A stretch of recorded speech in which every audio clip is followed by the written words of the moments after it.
How to, cousins? How's it going? We just got back from a gigantic sourcing trip in old sunny Florida, and this video is video 2. So if you haven't seen the first video where we take you down there and show you the stuff while we're actually buying it, please take a moment and go back to the channel and find the video that came out just before this. It's over an hour long. We show you some really cool stuff. But what we're doing in this video is we're actually pulling that stuff out that we got back to the warehouse, and we are sorting through it. We're talking about how we're going to list it, what these items are, why we bought them, what we paid for them, and much more. So if you like small vintage antiques, collectibles, jewelry, postcards, things like that, then this is gonna be a video you want to watch.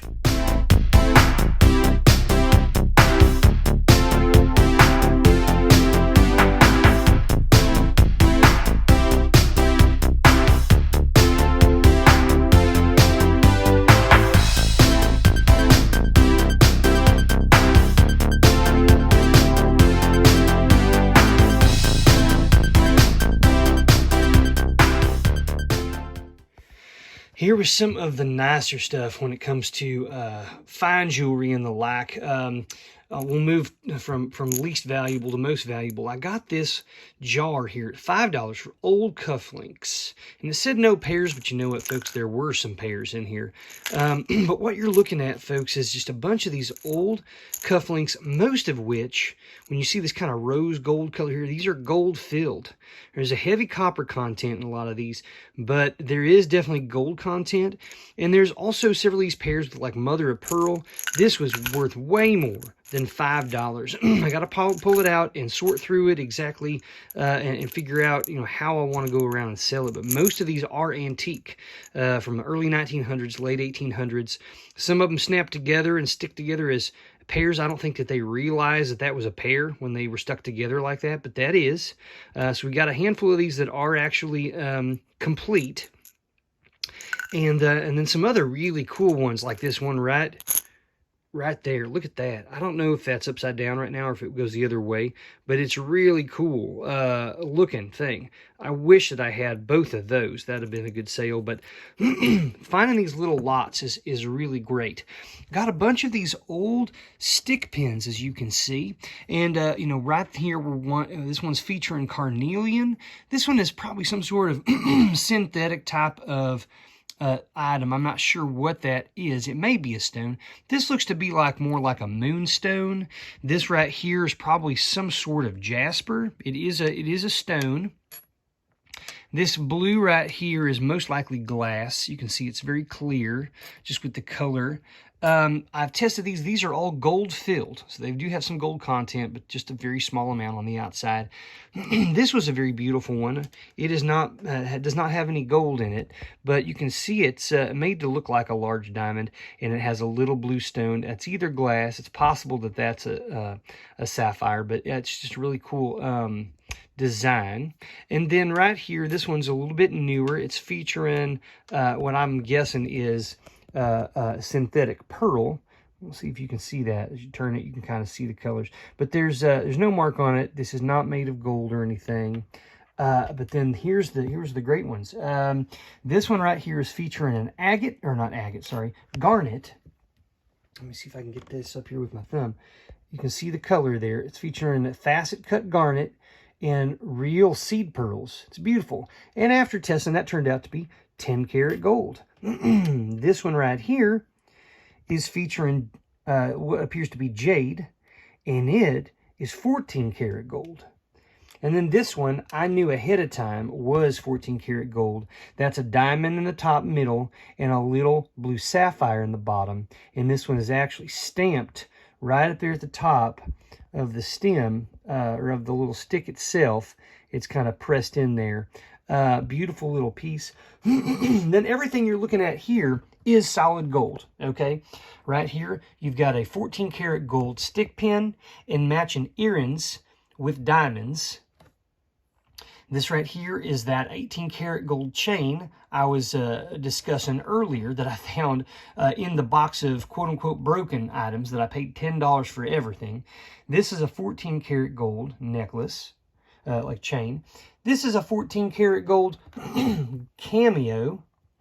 It's stamped right here in the bottom, all right? And then the chain is also 14 karat gold.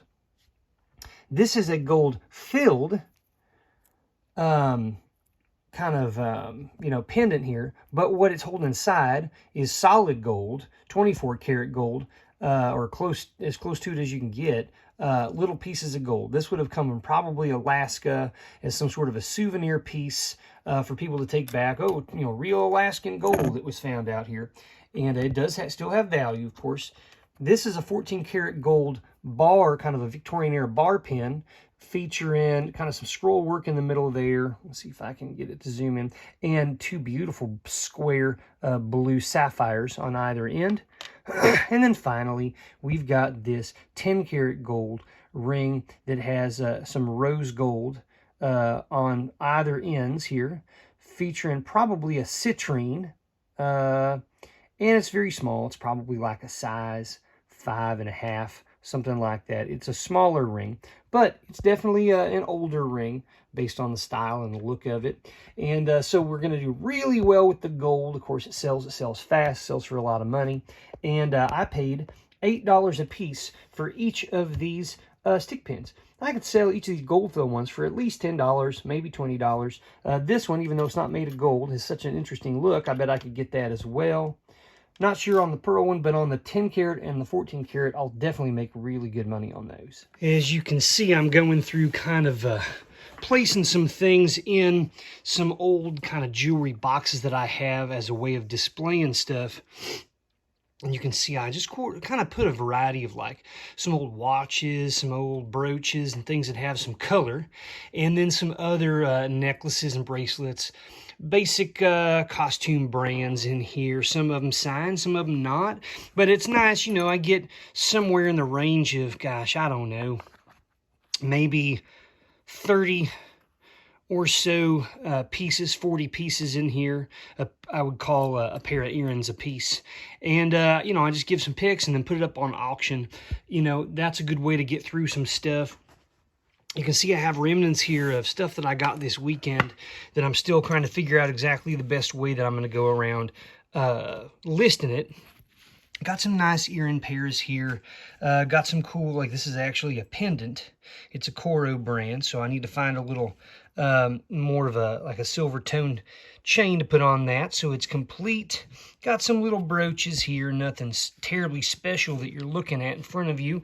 Although we got some cool, like a little micro mosaic brooch here. We got this, and I'm sure this has got its own name, but it's kind of starting to crackle and stuff on there. It's almost on like velvet, and it says Howard on the back, and you can see it's just like a safety pin in the back there. Very interesting the way that's set up. Some of these are decent brands, even though they look kind of cheap and you know, kind of cheap. Some of these, like these, for example, I can't remember the brand, but those sell for particular ones sell for about $40, and they just look like cheap plastic.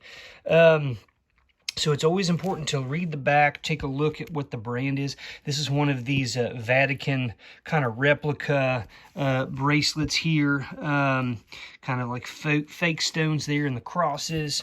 We got this with actual pearls. These are real pearls, and they got a sterling silver. Well, get to it, Rusty. A sterling silver clasp here. Some interesting looking dangle earrings. These are quite robust. We've got you know, kind of the very light Aurora Borealis looking tube beads, and then these facet cut beads with kind of this gold tone like feathers. It almost looks like a, oh, you know, kind of like what dream catchers look like, I suppose. No one's ever told me what you're supposed to do with those dreams after you catch them. And what if you catch a bad one? There's definitely some information that still to be obtained by me to figure out what those are about, but we got some necklaces and bracelets, kind of mixed. Those are not gold. I got these because they do say U.S. gold chain, but it must be just like an electroplating because it had failed the test for gold. Got some nice little rhinestone here. Kind of a gold tone necklace. And some other stuff here that's going to go in. These were cool little, I'm trying to remember the brand name of these. I bought this one first, and then on this trip, I came across this one. Different design, same kind of thing. You can look at the back. They have the exact same back. Paid $3 for that. These are selling in the $20 to $30 range. I think they're out of California someplace. And then, of course, the stuff here, which is all missing rhinestones. I had this out because as other stuff comes in, I look at, if it's missing a stone, I'm going to come over here first. I'm going to try to repair it if I can. If not, it goes in the pile, right? And then I can pull from it, or if I can replace it, that's great. But now let's get into some of the nicer stuff that I've pulled out here that I want to show you and talk to you about today that I just got on this trip down to Florida. Now, I have a few pieces that I purchased out of a large lot here. So everything here ended up being intact, which is pretty great.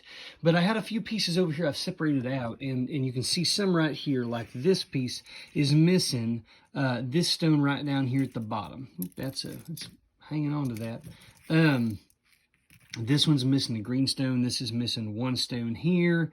Let's see. This is a pair of earrings. Yeah, missing one of these pearls. And so if I can just find, you know, a little stone or a little pearl or something like that out of here, then I can repair it. And so here's a piece.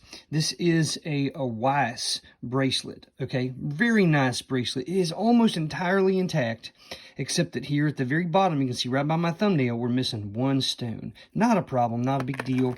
I keep things like this that have pieces. They're either damaged themselves or maybe it's an earring, and this one's intact, but it was missing its partner, right? And so I'll keep these to replace other or more high-end pieces, like this is missing, you know, a piece or two. It's also missing its partner. And so this I would go to one of these first, for example. It's already missing several stones. I'm going to harvest what I can. This necklace here is okay. You know, it's intact for the most part, but at the end of the chain, you can see it's got this piece right here that would move in, but the clasp has been snapped off of that. So, you know, I could replace the clasp on that, but I don't have another necklace to do that. So I'm more likely to go there to harvest a stone.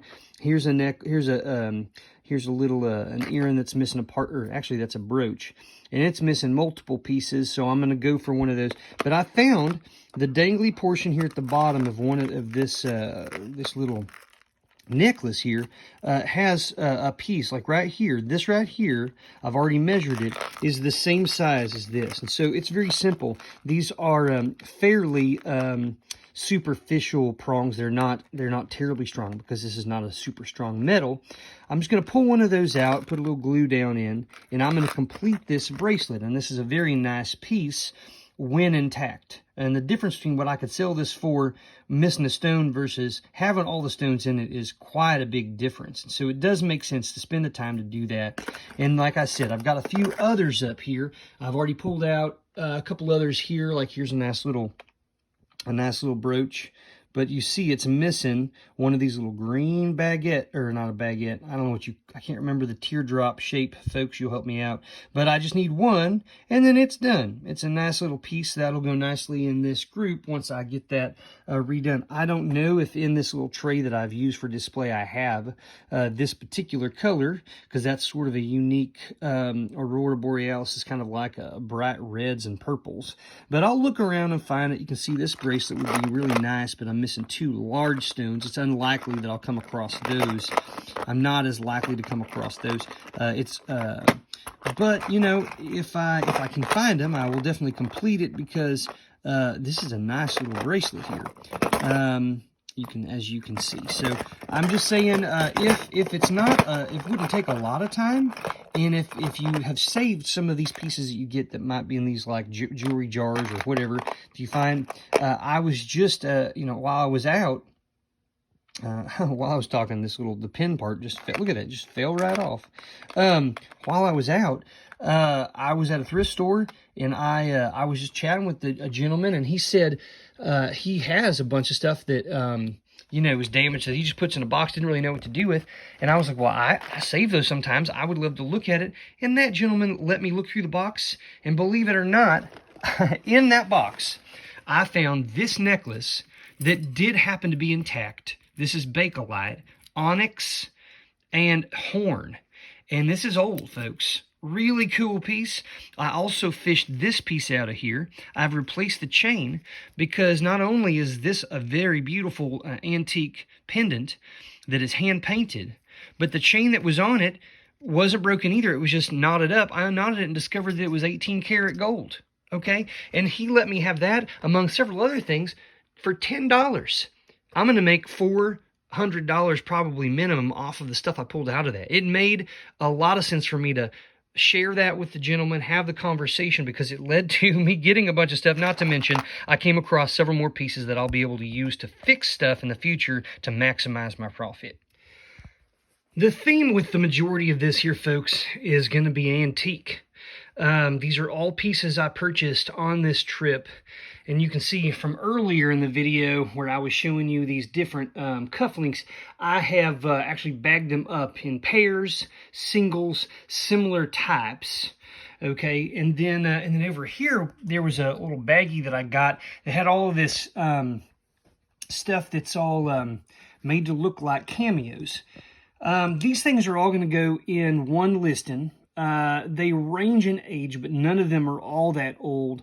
They're all made of some type of plastic or synthetic material. This is like an earring, and it's not actually in there, but you can see it's made to kind of look like that profile of a woman. These are all that same look, Victorian era. You got the profiles of women with the similar hairstyles. Primarily, even down to tiny ones. Look at that. That's like smaller than my pinky nail. Would have come off of costume jewelry.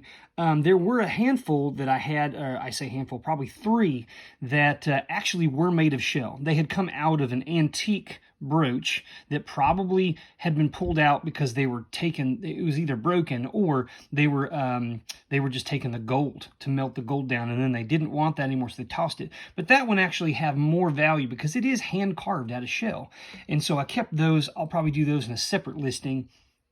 You always want to look and examine the back of these, even if they look cheap, just to see. None of these are made out of gold fill-in, silver, or anything. These are all just base alloy metals or plastics. The only other advice I would give you is take things like this and make sure you do a semi-chrome polish test on it, because they might be made out of Bakelite. And if they are, that would probably deserve to be listed individually or in groups of similar items. Don't just lump it in here with everything else. Some of these are kind of actually cool looking. They're a little bit different, but you can see this just had glue on the back of it. This was an old brooch, I believe, that has been broken off. The pin has been broken off, and so it's no longer functional. And then this, it's a little heavier. I'm not quite sure what this is made out of. You can see this was, it's some sort of harder material. It may be made out of glass or like porcelain or something like that, because it's heavier. It's kind of got that creamy porcelain-like color. Anyways, people collect these. They craft with them. They do various things. And more power to them. I want to get this in the hands of somebody that can use these. These are the types of things, folks, that a lot of people, if it pops out, they just pitch it, right? Don't do that, folks. Let's save the landfills. Hold on to this kind of stuff. There are people who want them. They will reuse them. And that is honestly a big reason why I like doing what I do. Yes, I make money at it. I have to in order to spend the time for it to make sense. But I like taking things that are of no value to one person and finding the person who does value them and get them into their hands. I also like keeping and preventing, like recycling, reusing things, keeping them out of the landfills just to help our environment out. I have some beautiful items I want to show you here also. These are some really cool old cross pendants. Well, shoot, Rusty. Wait, come on. Right here, you can see that's beautiful etched.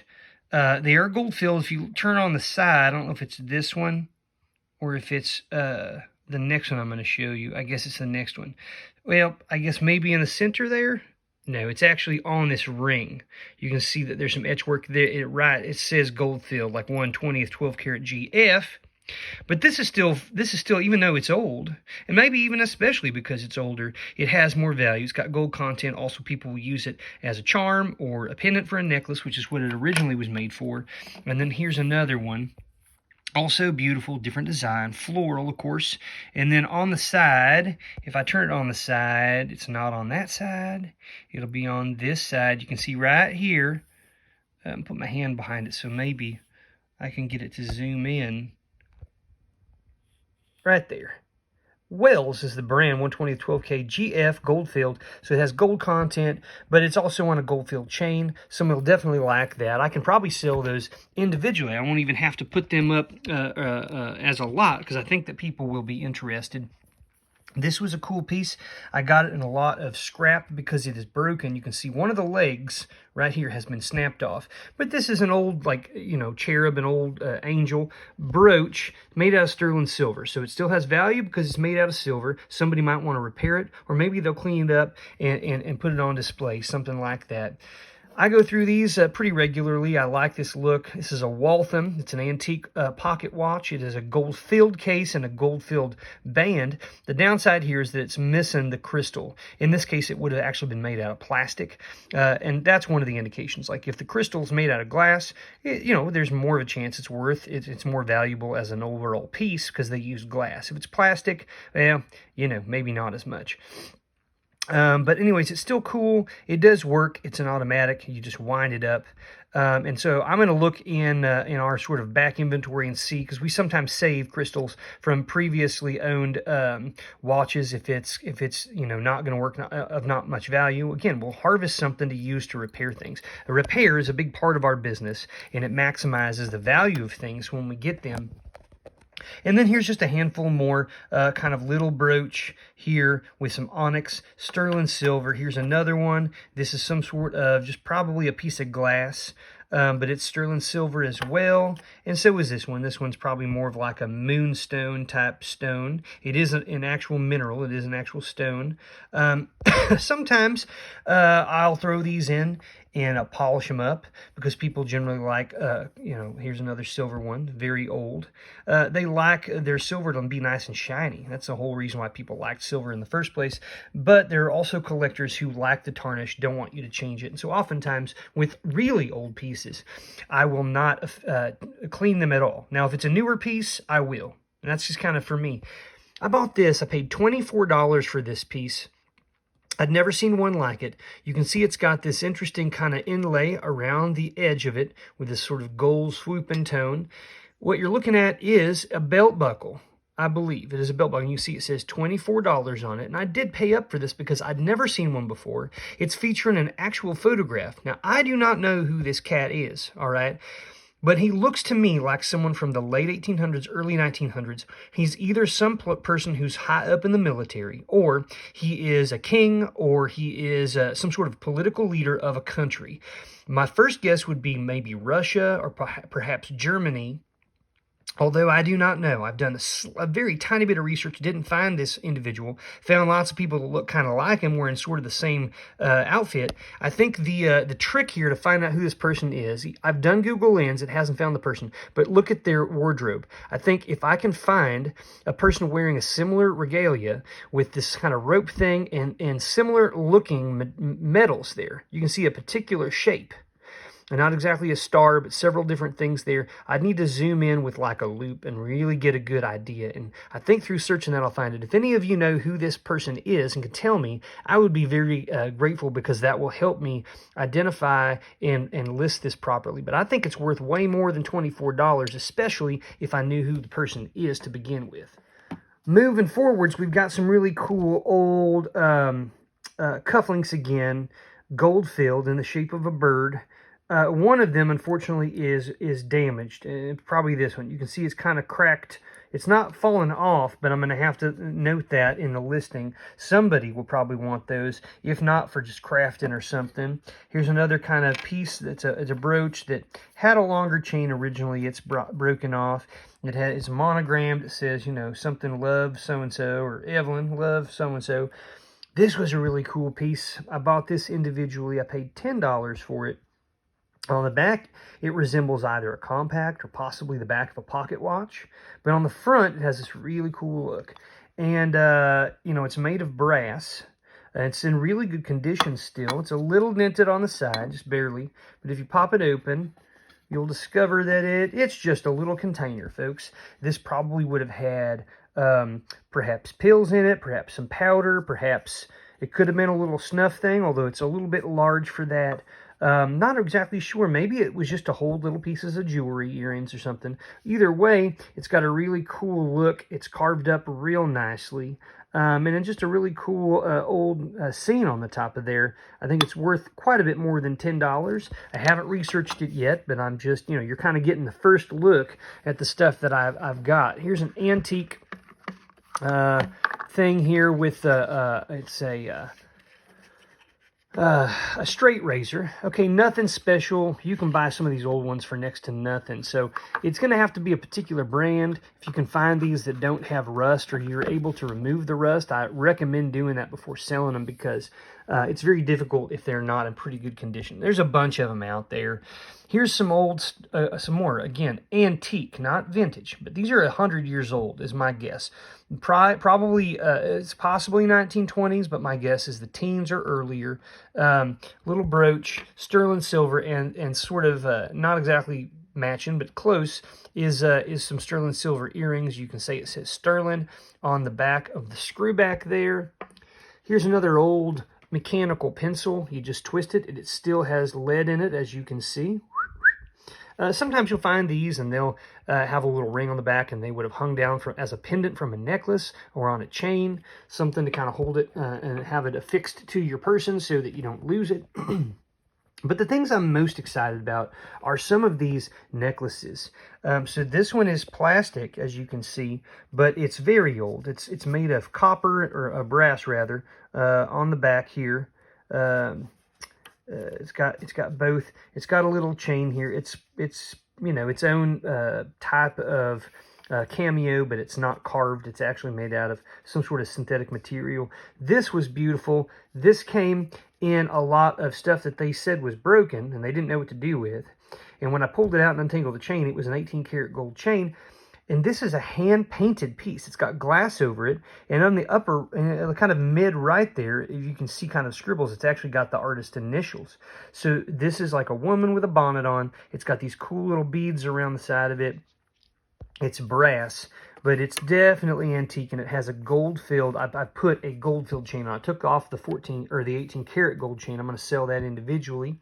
Here's another gold-filled piece, really kind of cool as a pendant. I put a chain on that. And this is really neat. I've never come across one that looks exactly like this. My guess is that this is some sort of Austrian or Czech piece. You've got these little rhinestones. I apologize, the light in here doesn't give the color all that great, but this is a gold-filled chain. These light purple kind of Czech glass or Czech crystal stones, and then this little piece here with a little dangle. It almost looks like little gold stars, as you can see on it. Some sort of a plastic material, kind of glue on the back. Dainty little thing. It was a little bit tangled when I got it, but I was able to untangle it. I say I was able to, but then here, look, as I'm talking to you, I'm tangling this puppy up again. I don't want to do that. Down here, another gold-filled piece, a pendant with sort of a very light purple-colored rhinestone in there. It might even be a cheaper or lighter color hue amethyst. Not exactly sure. I need to get my Presidium tester out and test that. Here's another really cool antique pendant. It's copper with a black plastic with like a fake rhinestone in the middle of it. You can see that right there. Cool piece. These are all just like, I love the particular design. We're kind of fluctuating between Edwardian, Art Deco, and Art Nouveau with all of these pieces. And here we are, just some kind of small pins, brooch type pins, what they would call a bar pin. This is also gold filled. Both of these are. This has a little bit more copper content in it, and that's why it's kind of got that more of a brownish color than the others. And then another one here, also very old. You can tell partly by the way that is designed, but also the faded color, and then also on the back, the type of clasp here, the C-clasp type thing. Those are, the other types weren't invented yet, folks, when this was made, and that's why that's the one that is used on this piece. Here we have some silver. Now, these are charm bracelets. This one has like a shoe, a rolling cart, and a seahorse. Now, I don't know what the these, I don't know if this is random or why those are put on here. This one, however, is themed. It has, it's made from Ireland, and it's a charm bracelet. Charm bracelets sell pretty well, and these are all sterling silver. And then this piece right here, quite heavy. It's very gold colored with rhinestones throughout, but this is also actually made of sterling silver. It just has a gold, what they call a gold overlay, or like a vermeil, whatever that is. However you pronounce that, but it's beautiful, and it's quite heavy as well. And actually, Peaches was the one who found these. He's got a great eye for this kind of thing as well, and we just got it set up here so we can start taking. Whoop! Almost dropped the camera, doggone. Has good eye for that. We're going to get it up, set up, and start listening to it here soon. This was actually the very first piece that I purchased on the trip. It was at a consignment shop. It was listed for $14, but it had been there long enough that it was reduced down to $7. Now you can see that it's made of copper, but I don't know about you. The look of it is quite attractive. Whether you like copper jewelry or not, you can tell that the design is quite nice, and it's not poorly made. It's pretty well constructed. There's a lot of that went into the design of making these links here when they actually put them in the mold. And then if you look very closely, like I'm going to zoom in here, when you're looking at this stone and you're feeling the weight of it, and you get out a loop and you look at the surface of it, you will discover, as I did, that this is genuine turquoise. So this is not a costume. I mean, it is probably a costume piece, sort of, but this is sort of toting the line between costume and fine. But these are really nice, colored, and interestingly cut, large, I would say, size, larger or medium to large size cabs of turquoise. And so if you are if there's a buyer who likes copper jewelry and also likes turquoise, then they're going to like this. I think it was worth way more than $7. I could get more than $7 from this if I removed the stones and just sold the turquoise for the stones themselves. So I was happy about that. But let me move over here to some other pieces. This was a really cool pair of earrings that we found. These are not antique, they're vintage, but they're by the Signer brand. Signer, as you can see. And Signer stuff sells decently. There were a couple of these tiny little turquoise-looking beads that are missing. Unfortunately, that's going to detract from the value unless I can find something to replace those with. But I wanted to pull these all up. Here's a handful of cameos that we found on this trip.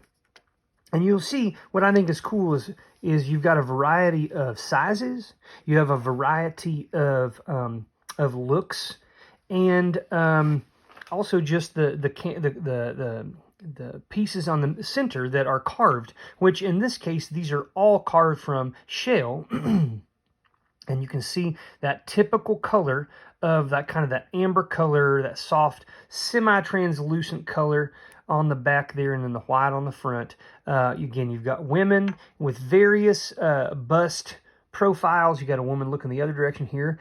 A much different kind of design on the outside, more intricate and interesting. This one's kind of more of a sterling silver. And this one is kind of more gold filled. You can see in the bottom inside there it says 12 kgf. This could be a brooch or a pendant. And then up here, one that is newer than those three. Those are more vintage to almost antique. Maybe some of them are early 19 or late 1800s. This one, however, different. It's made of glass. It's etched. It's like a negative relief on the back. You can feel it with your finger on the back, and you can see on the bottom it says W Germany. So this is a West Germany made thing. This is probably, somewhere between early 1940s into probably the 1950s. Possibly earlier than that, but it's a very nice piece. It's got some weight to it, and I just think it's cool. Because it's different looking than these other ones. But these will all sell. Cameos sell really well. They're better if they're silver. They're even better if they're made of gold. And just because it's not marked gold, don't assume it's not. Always do your scratch test on that, because it could have been made earlier enough that those marks were not actually required, and so they don't put them on there. And here you go. This is one of two of my favorite pieces that I came out with. Not because it's the most valuable or anything, but just because doggone it, I love the look of it. It's this little push pin made out of copper, and it's just this little girl with a hat by a crescent moon. In early 1900s, late 1800s, you'll see a lot of interest in that shape, the crescent moon. In fact, there are a lot of old postcards that are featuring a person at a location, maybe at a dance or something, and the backdrop is a large crescent moon, and they'll sit down making it look like they're sitting on the bottom of this crescent moon. And it's really a cool look. I'll have no problem selling this. This is very flowy, kind of Art Nouveau-y. Definitely a yell back to yesteryear. And then let me pull this up here and pull this down as I move things away. I'll show you this piece I also got in the quote-unquote broken bag, even though it wasn't broken. And I think it's really neat. I've never seen one exactly like it before. It's featuring a cameo that has been attached to this slab of streaky marbled green plastic. You've got, it's heavy, it's featuring actual onyx tube and round beads with these little tiny blue and white beads in between. This is a chain link design running through everything there. It's quite heavy, and then it terminates here down at a bottom tassel, which is hanging from this sort of cone-shaped piece, which is actually made out of bone. All right, this is bovine, and so it's featuring several different types of materials. You got this attractive looking cameo. I think it's really cool.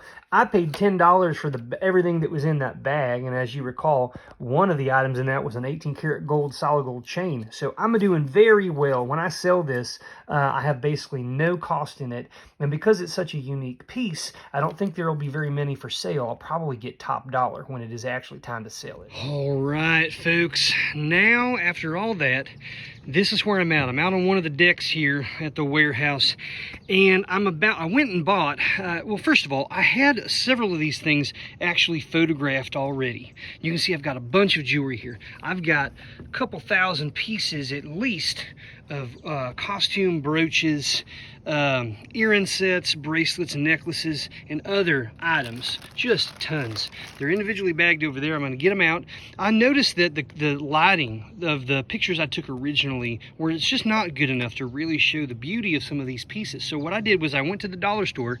I paid $1 for a kind of a light blue plastic tablecloth. I put it out here on one of the deck, like on one of these tables. And the sun is just about to come over the roof line here, and it is just going to blast these beautiful pieces, and you're going to get the natural sunlight, and we're going to see exactly what we got here. And we've shown some of these pieces recently, others not so much, but yet we've just got them recently here in Florida, and some of this, but we've got hundreds and hundreds of brooches, of matching sets, necklaces and earring pairs or bracelets, and these are all just earrings themselves, but are nice high-end pieces. And we're going to set all this out, and we're going to make one gigantic lot, folks. This is, I don't know yet, I need to do some calculations, but I'm thinking that this is going to be somewhere between a $6,000 and $8,000 lot, because we've got thousands of pieces, and most of these are signed from basic brands like Sarah Coventry, Monet, Napier, Roman, up to kind of mid-tier Coro, Trifari, and then getting up into Weiss, Kramer. We've got D&E, we've got Juliana pieces, Miriam Haskell, Sherman.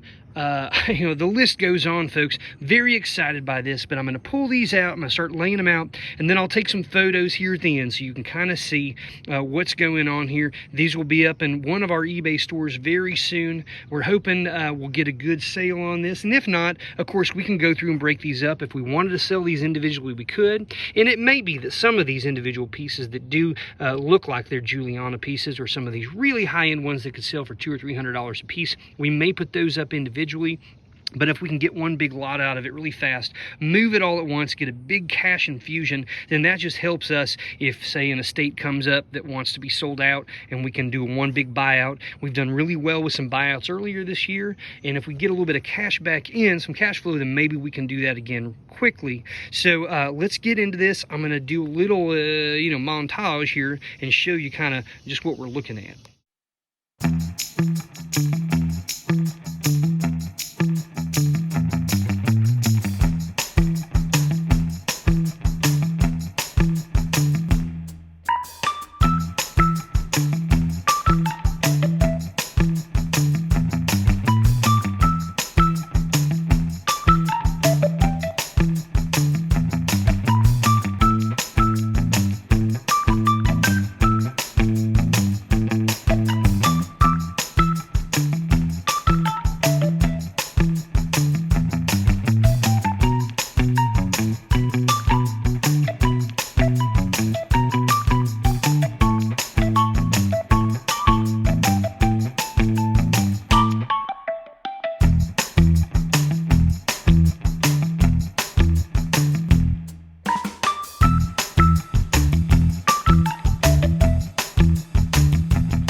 Heavens, cousins, it's a lot of jewelry.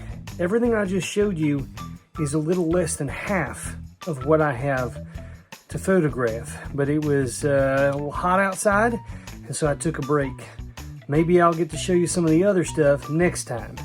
If you haven't checked it out recently, please go over and see our What Sold channel. That's it.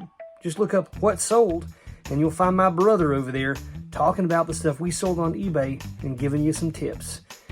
You guys have yourself a great little week. Good luck hunting, and I hope you find some awesome treasures. Take care, cousins. Beat-o, bo, bo, Let's go make some money. Rusty Rusty hair